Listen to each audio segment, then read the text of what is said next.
Hello, everyone. This is Megan, And this is Alana. and welcome to Tea Time Crimes.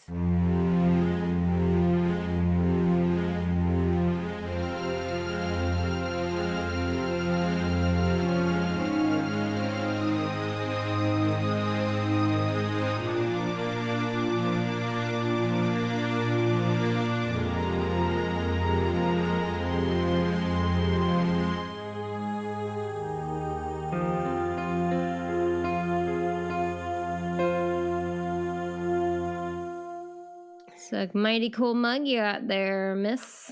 Oh, well, thank you. Hello, everyone. Yeah, I am forcing myself into Halloween. I'm ready to rock. It is a hocus pocus. Yes, you are. Wait, I thought it said something else. Oh, it says, "Come, we fly." We fly. Yeah. We are doing a Halloween themed month for October. I know we're almost there. So we'll still do true crime. Alana will still be in the dark Crying. about, not literally, Sometimes literally. but in the dark about what's going on. And they will just have more of a spooky vibe to them. Yeah. It's going to be a lot of fun. Very excited for fall. It's dropped a little bit. I know, right? It's a little bit cooler in the mornings. I mean, we're not expecting much until the end of October. But Yeah, I know. I'll take what I can get. I'm forcing it here too. It's nice. It's cool in the evenings and in the morning, but not cool enough because there's still mosquitoes, which they love me. Is it at like the 60s in the morning? Barely, basically 70. Okay, got it. And then we're still in the high 80s. We're in the high 70s, which is nice for the morning. Yeah. It should drop here in a couple weeks, though. I wonder if we're having what they call fake fall. Sometimes it'll happen for like a week where the temperatures will go down a little bit, and then it will go back to the heat. Fake fall. So we have like 2 fake falls. Yeah, it's brutal. But enough about the weather. What's going on with you? How is your visit with your parents? Good. They made it safe? All good. They made it safe. No, the dogs were very happy. Oh my gosh. Noke seeing your parents was so sweet. I know. I can't even handle it.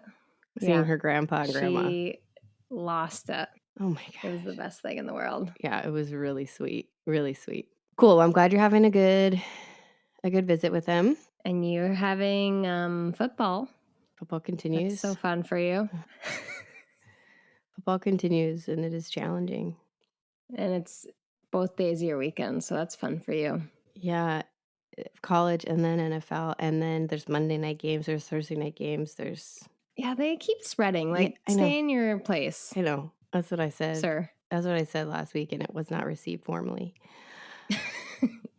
I mean, after a game, Brad, it's not only does it last forever, literally the game is hours. They're so long.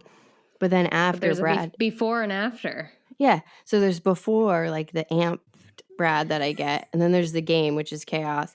And then after, he's tired and he says things like, "Oh, my body's hurting. Oh, I feel like I played the whole game myself." I'm like, oh my God. He literally posted like being a Tennessee fan is literally hard on the body. Yeah. Like, what does that even mean? Yeah, maybe for blood pressure only.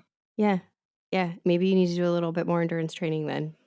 I don't know. Yeah, just throwing it out there. Games. If sitting and watching something is, but I pick on him, but then he gets texts from his friends saying the same thing. So I don't know.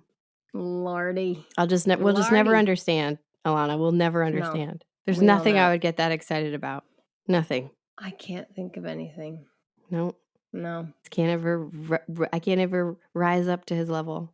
It's because you grew up in New England. Yeah. Well, Vermont doesn't have a team. And when I was growing up in LA, oh, you do? Well, everybody roots for the NFL team? Everybody roots for the Patriots. Oh, and we didn't have a team growing up. Now that LA has 2 teams, but we didn't. So football was never a big thing. Yeah, football was a big thing in my house, but it's just different. It's just different in the SEC. It's different. And I didn't realize until now. And the South. I just watch it unfold like a psychological experiment every Saturday. I never know what's coming. I'm always surprised. Terrifying. So it's a good time. Yeah. All right. Are we ready to transition into your tea for today? Would you say it's the tea time out of Tea Time Crimes? I would. It's the tea time it's the tea time before the crime times. All right. So maybe I should tell this story to get into this. So this tea has some ties to a big world event. We were at a English tea room when the Queen died. Oh, wow. Which is crazy because there's not much English influence down here because it's a very French city. And so it was just like Chris had planned this and it was nuts. It was like unbelievable timing. So this tea is from there and I got it in her honor. It's the Queen Elizabeth tea. Oh, wow. So I got some loose leaf of it. So yeah, so let me read the description. It is, it's called Queen Elizabeth. Mm-hmm. It's South India and Ceylon teas with, oh boy, I really wrote this poorly, malty Assam and toasty Darjeeling. Bright with a smooth finish. Perfect. All right. And so this is a classic black tea, and I think I'm gonna love it. I put milk in because already? as you do. Oh, we didn't even wait. It's a classic here English we go. black, you know. I'm gonna get schooled on the tea rules. Okay, so immediately upon the smell, Sniffs. Toasty. You get those toasty Darjeeling notes. Absolutely. Like toast in a toaster? Smoky? Yeah. Okay. Like when you toast nuts. Okay. I don't toast a lot of nuts, but. Now this one has got a lot of body. Whoa. It's a great body. Really toasty. I can get that maltiness, which is what I think provides the depth. Great. Great body, lots of depth, toasty notes. I wouldn't really call it bright. It is a smooth finish, but it's too heavy to be bright. Too much body. Did you know that the Queen's beekeeper told the bees that she died? What did they do? I don't know, but I think that's interesting. I would have told the animals, but I would be more interested to know what the animals said. Yeah, I know. Than the actual act of telling.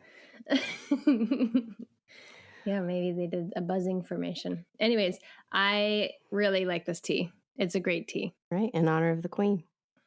A proper thumbs up. Oh, very nice. Proper thumbs up. That was good. All right, then. Well, today's I'm done. Story. Oh, man. This woman could potentially be our backup mascot. You know, Marianne Cotton's kind of like our main mascot because she killed everybody with some tea. Yeah. Just sit tight for this little lady. Cool. This takes place in Italy. All of it's in Italy, by the way. So apologies in advance for the pronunciations of every single name and location. Oh my God, I can't wait.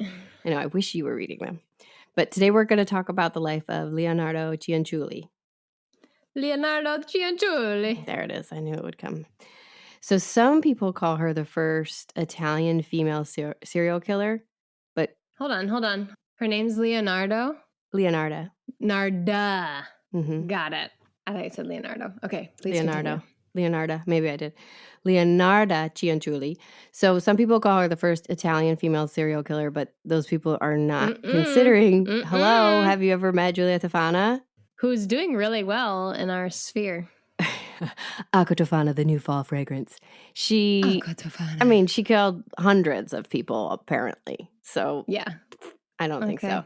But anyway, in 1940, Leonarda barely makes the cut for serial killer when she kills 3 people. Okay. Well, however, I'm willing to bet by the end of this, you're still going to prefer Giulia Tofana as a companion. Seriously? Well, yes. She had good reasons, we think. Yeah, you would be safe with Giulia Tofana. Yeah, you'd have a different end game with Leonarda. Leonarda, the Ninja Turtle.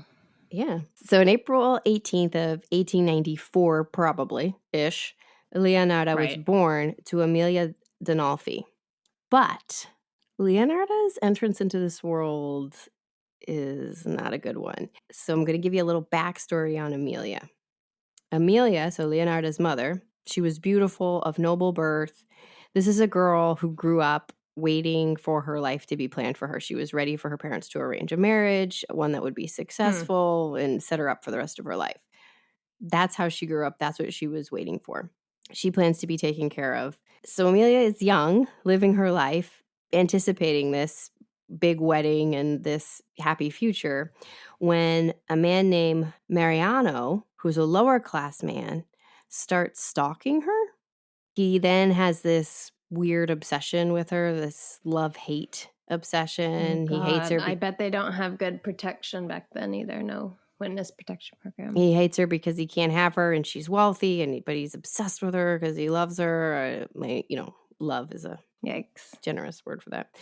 So one night, Amelia goes to a dinner party where she is with her friends and potential suitors and, doing her thing, like talking to people who potentially be her husband. In that day and age, you talk to somebody 3 times and it's like, oh my God, that's it. We're in love. Let's get married. Yep. So she's doing her thing. She's meeting the crew there. And then she walks home. No. Mariano is hanging out in the bushes, drunk like a creep, watching her. She happens to be alone. No, why would she be alone? So he grabs her, drags her to a field, and he rapes her. Okay, I'm out.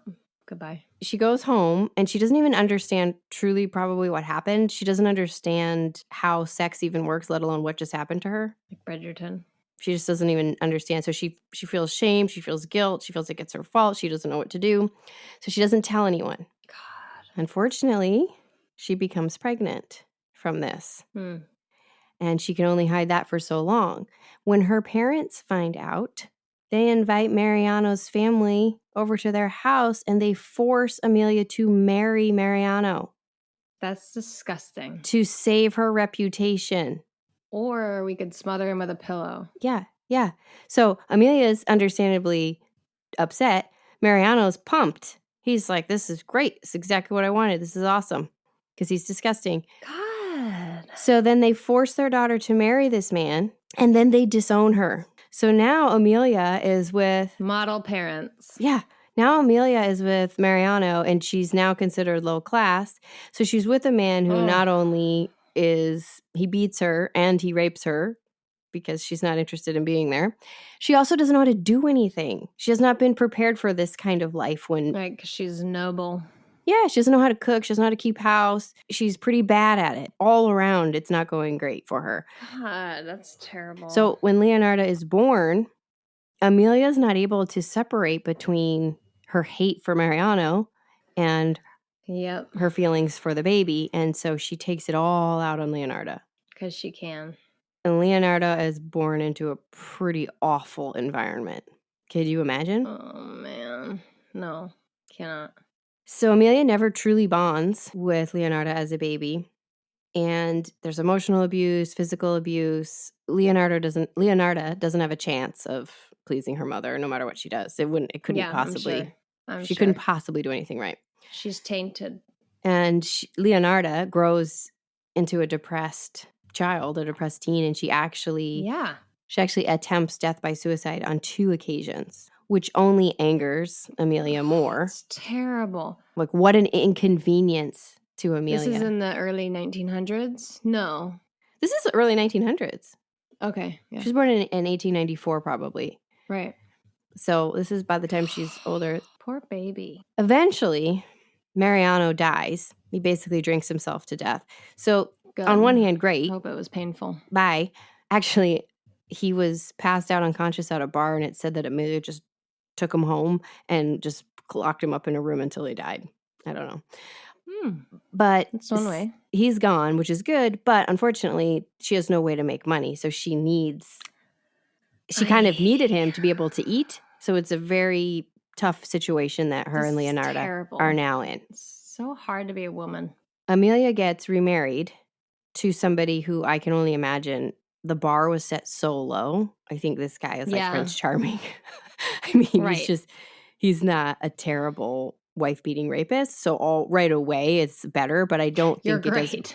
Yeah, you're husband of the year over here.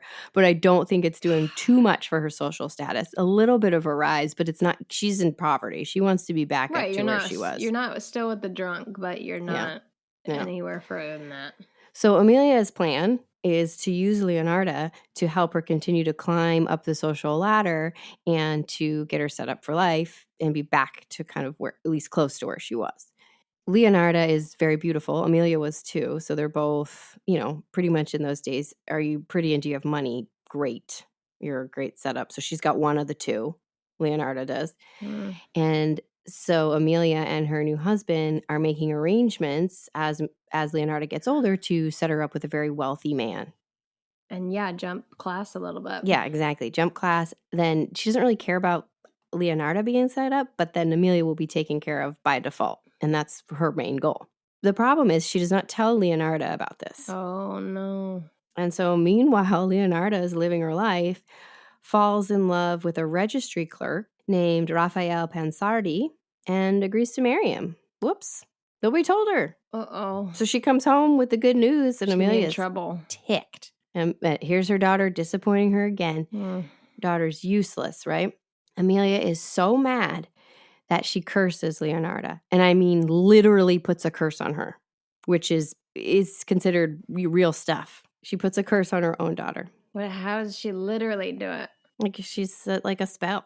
I don't know what she said, but it's considered as though the stories of when people are believing in magic and witchcraft and things like that. Yeah. A curse has now been put on Leonarda because Amelia's so ticked. She's ruined her life again. Oh my God. Right? This is what Leonarda's getting set up in. I don't know why this to me didn't seem like a mistake that couldn't be fixed from Amelia's point of view. That's what I was just thinking about. Like just break off the engagement. Nobody's pregnant. Nobody's married. They're engaged. But anyway, luckily for Leonarda, probably, Leonarda and Raphael get married in 1917. Wait. Isn't Raphael another Ninja Turtle?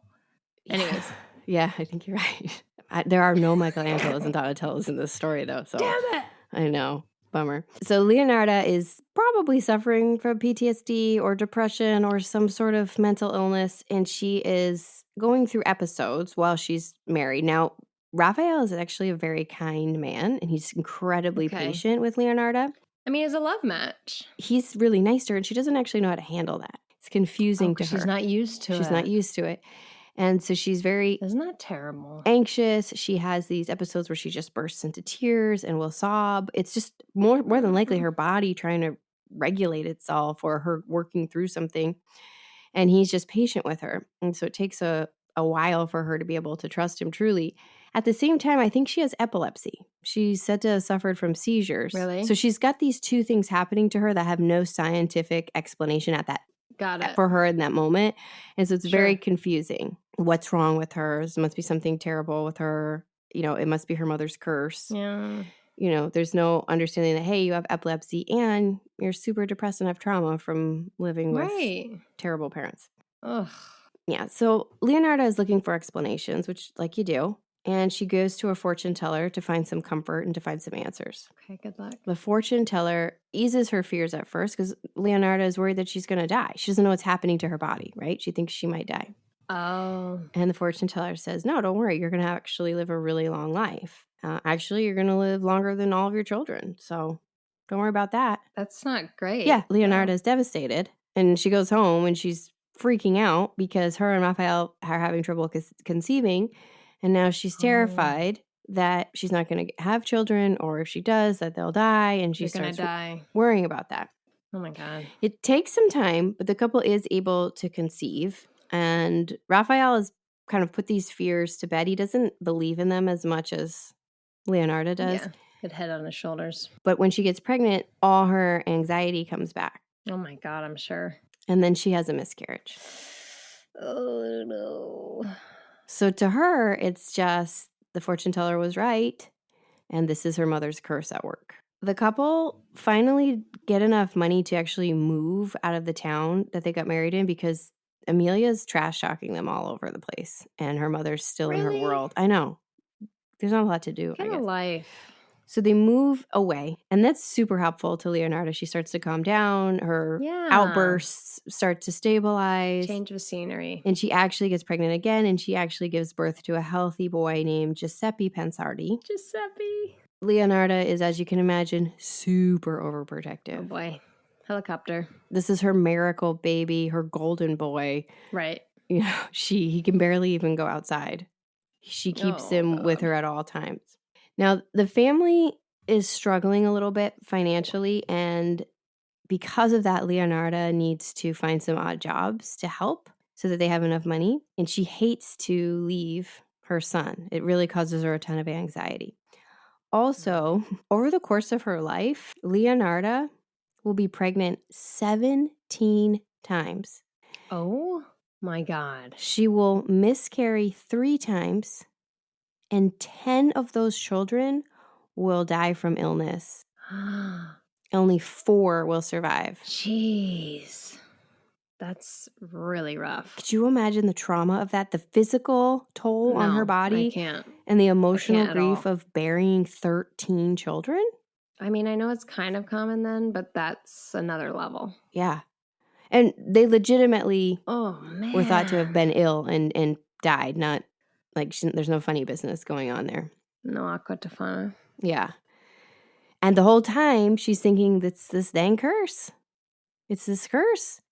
Send some aqua tofana to her mom. Yeah. So she's going through this. Like she's like in the middle of this. She's actually has just lost her 10th child. God, that's unreal. When she gets arrested for fraud. She was a cleaning lady at a bank, and she played with the books a little bit, most likely because the family was desperate for some money, and they found out immediately. Oh, Leonarda. Yeah, they found out immediately, and she was sentenced to 18 months. Whoa. Yeah, but the time was spent with nuns, so Okay. honestly, Leonarda was like, this is not that bad. I spent a whole bunch of time. Good bread. I spent a whole bunch of time with Amelia. This is really nothing, except she misses her family, obviously. Well, sure. And she gets out early for good behavior. Okay.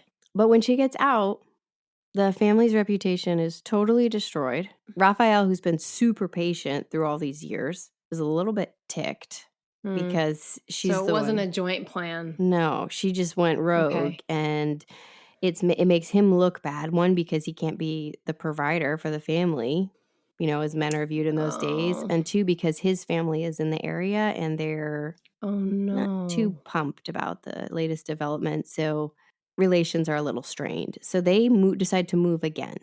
God. With their 4 kids. Well, not at this time. Okay, eventually. Eventually, when she ends it, I was just doing the total so you know. So they move to another town. A fortune teller passes through. Leonarda's like, gotta go. No. Got to. No. This fortune teller reads her palms and says, on one hand, like literally on one hand, right, I see prison. On the other hand, I see an asylum. So Leonarda's kind of upset again. Oh, man, all my kids are going to die. And I'm going to be in prison. This is not great. This curse is a pain in the butt. So she starts to dive into, to gain some control and some power, she starts to dive into studying the occult herself. Yep. Palm reading the future, spells, charms, all that stuff. So she's making a lot of friends. People really like her, honestly. She's making friends. Really? She's very likable. I mean, she's probably good at reading people, and she's finally comfortable enough in her life that she's able to make friends and talk to people. Got it.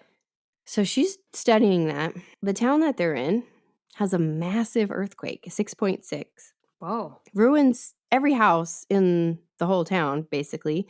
And the only reason that most of the people didn't die is because there was a huge festival, and most of the people were at that. Wow, that's good luck. Well, Leonarda doesn't see it that way. Leonarda thinks it's the curse. Back. Ruined her house. Oh, my God. So they have to move again. No. Yeah. They settle in Correggio, and this is where they have all 4 children. They're all healthy. Okay. Raphael has a good job. Nice. Things are pretty stable. Leonarda doesn't have to work. She can study her little magic, make friends. And again, she becomes pretty popular here. Okay. Women actually come to her for advice, and her and Raphael actually start doing things together, like going out to dinner. To people's houses, like being social. They have a circle of friends. And it's going so well that Leonarda opens up a little shop. Oh. It's attached to the front of their house, and she'll do readings there. She'll sell tea cakes, and she'll sell soap that she makes. Okay. Because when she had been a cleaning lady, she learned to make all her own cleaning supplies to save money. I feel like this is going down a certain path eventually. Please continue. Just telling you the inventory of the little shop. She's making spells, but what she's probably doing is, because she knows everybody and everybody talks to her, she's probably just picking up on the gossip around town and then giving her readings, right? Spinning it. Yep. Yeah. So meanwhile, World War II, your favorite. There we are. Your favorite, anchor. The Italians are on the wrong side in this war. Well, in 1939, Giuseppe, the golden boy, decides to join the Oh, army, and he no. decides not to tell his mom because Oh no. she wouldn't even let him go Don't join the outside to play fascists. with people. Again, Yes. we're not worrying about the political element here. This is long Oh. gone. Yep. The war's over. We're Yep. focusing on the people in the story that I'm telling. Yep. Bring it back. Fascism. Okay. So Giuseppe's enlisted, and he didn't tell anybody, or he didn't tell his mother. And somebody in town casually blabs, not meaning to, just mentions it to Leonarda. Oh no. And she is not pumped. Gonna lose her mind. Yeah, because obviously the curse. Yep. Not the fact that he's going into war. That's not so troublesome. Into But the curse deadliest war. is like hanging over his head here. So she goes home and she thinks, that's okay. I can fix this. I have a plan, and it's a magic plan, and it's going to save my son. No problems here. Magic plan. Obviously, in order to save her son, super simple. To keep her son alive, all she needs to do is provide a body for the other side. Just, they have numbers to hit. It's like a quota. So one life for another. Easy peasy. Oh, God. Human sacrifice. No big deal. That'll save Giuseppe. Okay? Okay. That's all we got to do. Faustina, a woman named Faustina Setti, is in her 70s, 73, and she very much wants to be married. She's never been married, and that has been something she's really rooting for. So Leonarda says, hey, let me try to find you somebody, a little matchmaking service, you know. And when you know it, Leonarda finds somebody in a town, you know, a little ways away. No.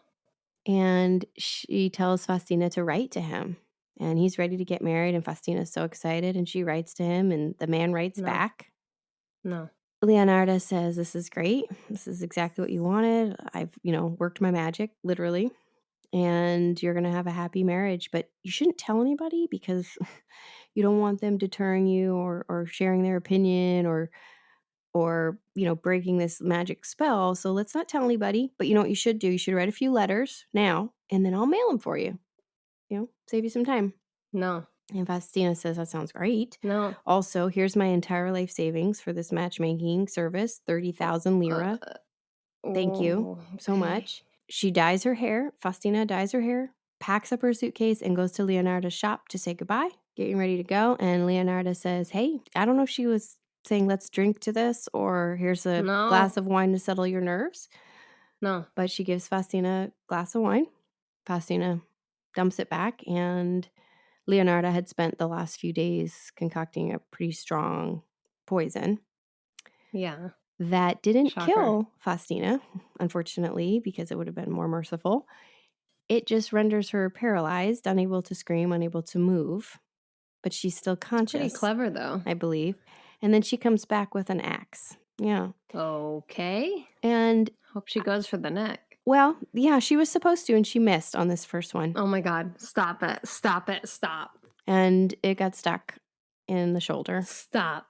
And Faustina can't move, and she can't scream. And then Leonarda, corrects her aim there. Ew, ew, ew, ew, ew. And kills Faustina. She'd made quite a mess of it. Is she doing this in the shop?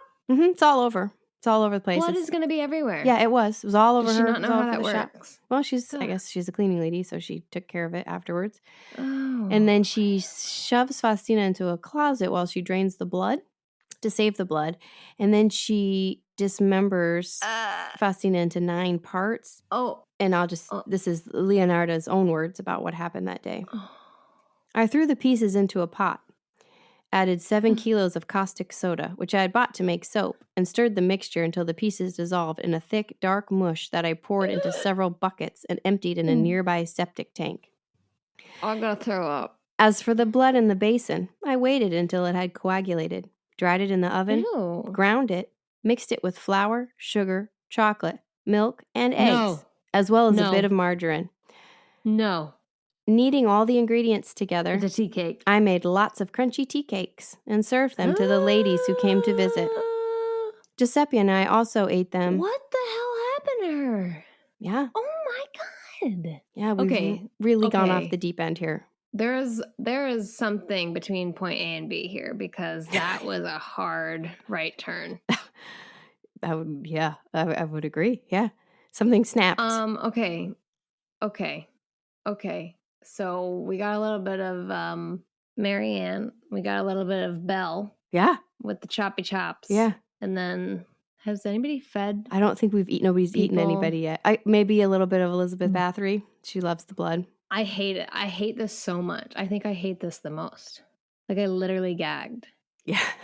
Sorry. I don't like the descriptions at all. Please tell her that. Yeah. Well, she's no longer with us. So.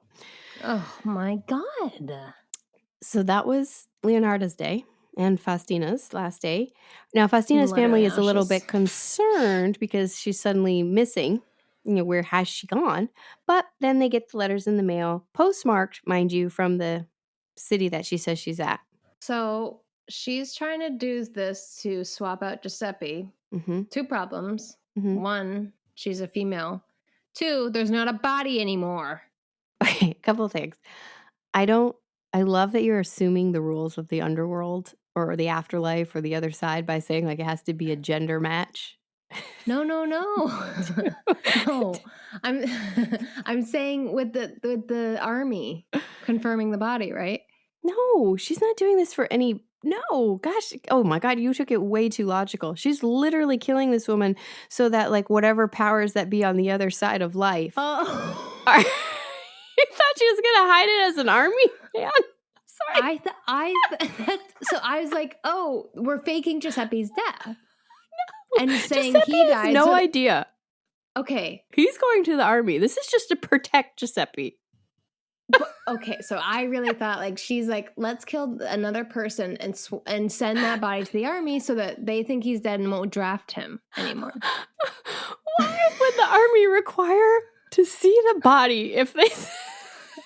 Because you have to. People will try to run all the time. Yeah, I'm pretty sure a death certificate would have sufficed. No. And then you thought this whole time that she's like, I don't know how she's gonna pull off a 73-year-old woman looking like a young man, yeah, but she's going for it. That's exactly what I thought. Oh my God, I'm dying. No, this is purely in like another realm in her mind where she thinks that she's okay. I said human sacrifice, where she's sacrificing one human to save another. That is a human sacrifice. I mean, it works. Okay, if you're saying it works on both paths. Well, it doesn't work on it doesn't work on either path. Let's just say that. And then I don't even remember your second comment because I was laughing too hard. What was your second question? Well, it ties into the first one because how can you show that Giuseppe's dead if there's no body anymore? Oh, right, because that's not what she's doing. She wants Giuseppe to be alive and everybody to know he's alive. This is just like behind the scenes. But that's not going to work. Mine would work better.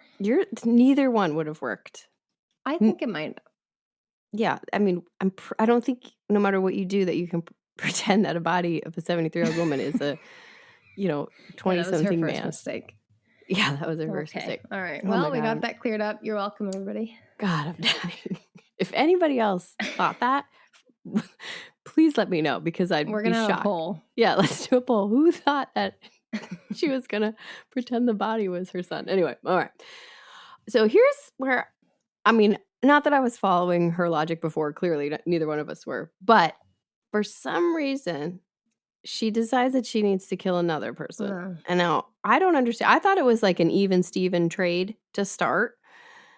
Some people think that because Giuseppe was so amazing in her eyes that there needed to be more than one victim because he was like, oh, God. And then some people say that because Faustina she didn't, like the tea cakes weren't great, that maybe she needed to try again to like make a better, like it seems not a thing. I know, but it seems that Giuseppe is, I hate it, so on such a pedestal that like one woman can't. I could see the logic if we're really trying to stretch it. That you grasp. Okay.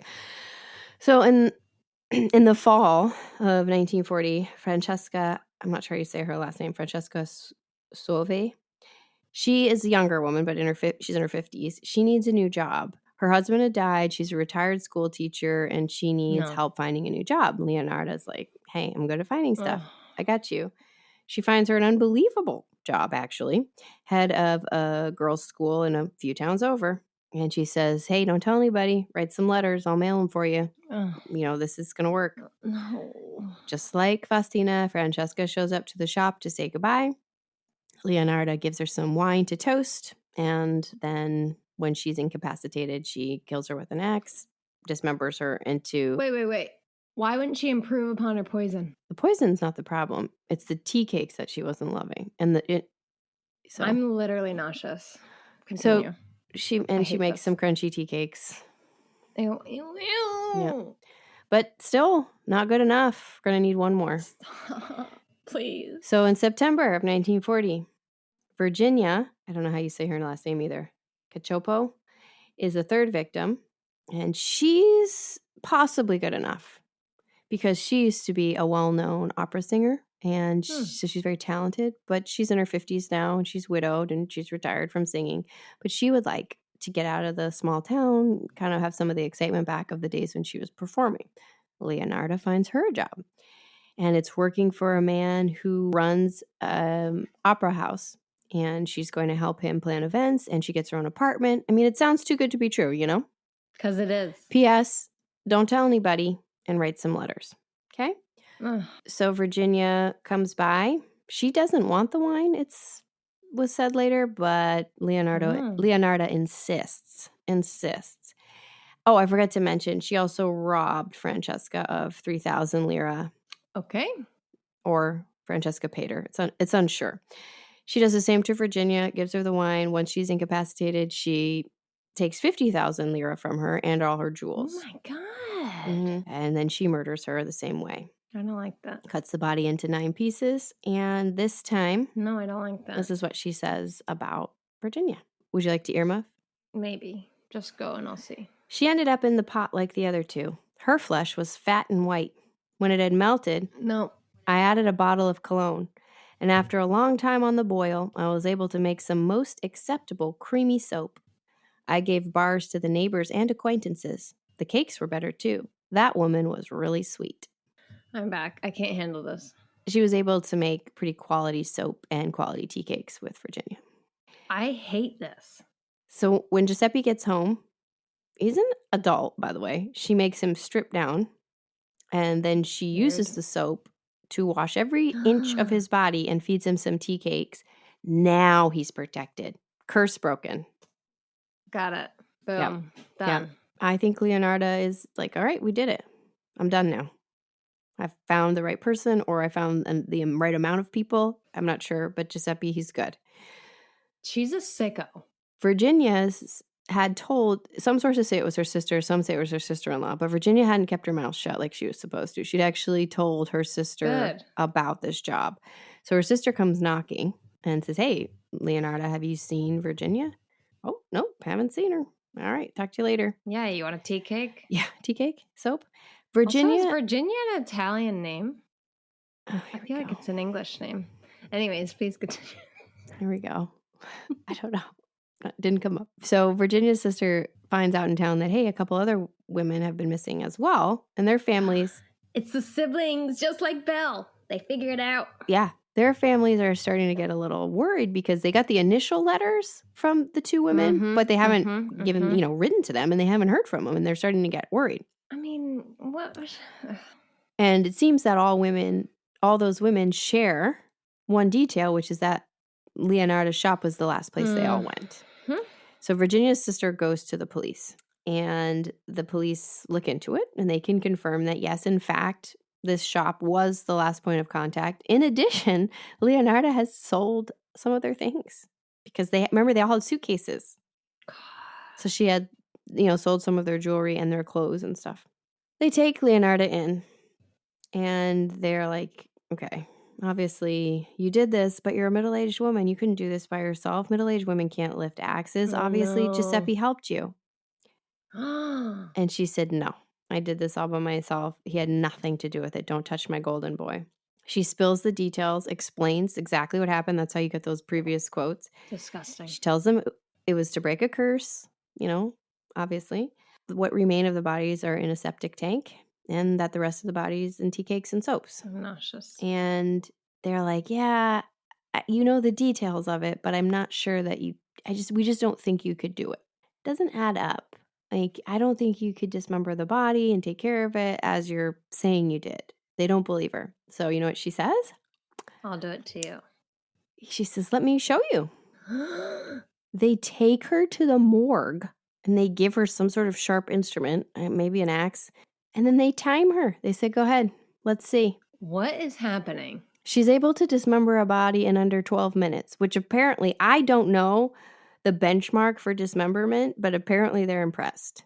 Ugh, this is so disgusting. And they are like, okay, yep, you did it. We believe you now. I've never heard of anything like that. Like what? Where they're just like, show us how you did it, and we'll see if you can. No. So she did it under 12 minutes. It's an Olympic game. Yeah. Obviously, she's spilling the beans now because she wants to save Giuseppe. So she gets sentenced to 30 years in prison and 3 years in an asylum. That palm reader was spot on. This is more of an Oedipus thing, I think. Honestly, prison's pretty easy for her. Got a lot of friends. She's pretty social. 30 years. Yeah, she spends the rest of her life in prison. She dies in October of 1970. That's like recent. The pot that she used for all this is actually in Rome at a museum. Stop. Literally never want to see that. It was said that Raphael, her husband, he became an alcoholic after this. It was too much for him to take until he died. I don't blame him. Yeah. Because he also lost 13 children. His wife's in prison. And he also probably ate a tea cake, which is... Well, Giuseppe did for sure. Giuseppe went off to World War II, and he survived. So she was like, it worked. No. That's all I cared about. That's not how it works. Was saving my boy. I hate this so much. It's disgusting. I didn't know you'd have my stomach is literally turned. Such a strong reaction to the crunchy tea cakes. Stop saying crunchy. I know, it's worse that they say crunchy. I don't know why. Oh my God. But I don't think that, that's what they were called prior to the incident. I don't think that, she added something extra. That's Leonarda. Her and Marianne Cotton are just a perfect pair. I think there's something missing. Like what? Something that pushes her over that next level. I mean, I think it's all... That was crazy. I think it's all those years of believing in this curse and this terrible black magic hanging over her head. And she was throwing herself into the occult, and she truly believed that this was going to save her son. I mean, she clearly wasn't stable. Yeah, but to dismember, that's another level. Can you just picture it? Well, I don't mean to sound like this isn't a big deal, but the way that Leonarda was raised and the way she's living, they're doing that on a regular basis to animals every day to be able to eat. They're like Belle would butcher pigs. You're chopping a human head off that's looking at you. Yeah. I can't imagine that. I mean, I'm not going to sign up for it.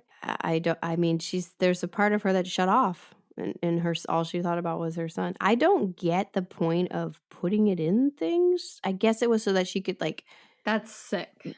Give it to Giuseppe. That was the protection. She's a sicko. Yeah, she's not well. She was not well. She's a sicko. I'm finding out that I don't think I could be a cannibal. I didn't know that was something you had to find out. I knew that going in.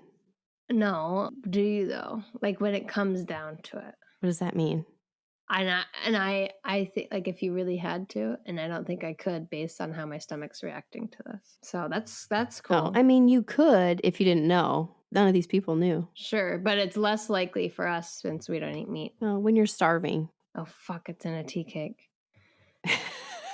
Sorry. Just, you're not there.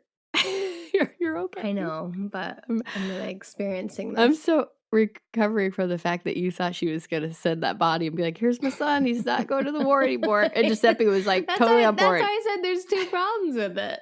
I said, this is not going to work, lady. It's more than 2 problems. And she purposely picked out women who are single and older. Yeah.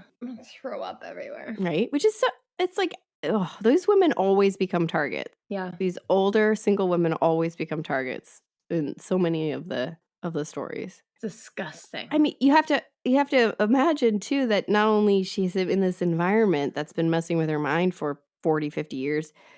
But her father, her biological father, is not great. So she No. also would have some genetic predispositions lurking in the background there. He's not fantastic. I mean, Amelia doesn't sound fantastic either. So she just lived her life in prison, doing her thing. I feel really bad for all of the children and Raphael, especially Giuseppe. He had to eat and use everything. Stop it. Stop it right now. Sorry, I'm just saying. And think about the other children. That's who I like to... The other 3 children who have obviously watched this oldest boy be favored their entire lives, and then they find out that their own mother killed 3 women to protect this one dude. Yeah, I was thinking about that too. And horrifically killed them, and they had to change their names and move on. Hopefully, if they are alive, they've found some peace with what happened. Because I imagine their mother was... This is going to sound weird, but I think everybody said she was a good mother in terms of like taking care of them and being attentive and being loving, as opposed to, you know, how Amelia treated her. Being abusive. Right. So it's very confusing. It's a more confusing mental illness. Ugh. But yeah, there you go. I hated that so much. I would much rather have Aqua Tofana any day of the damn week. That's what I'm saying. Any day of the week. Julia Tofana, come on over for dinner. Any time of year. Any time of day. Any time of year. All right. Do you have any last words for us? Don't eat human. On purpose or accident. Also, don't try to outsmart the army by sending random bodies over. That's not going to fly, guys. Don't do it. We're going to do a poll and we're going to see. Nobody thought that. I'm sure people did. No.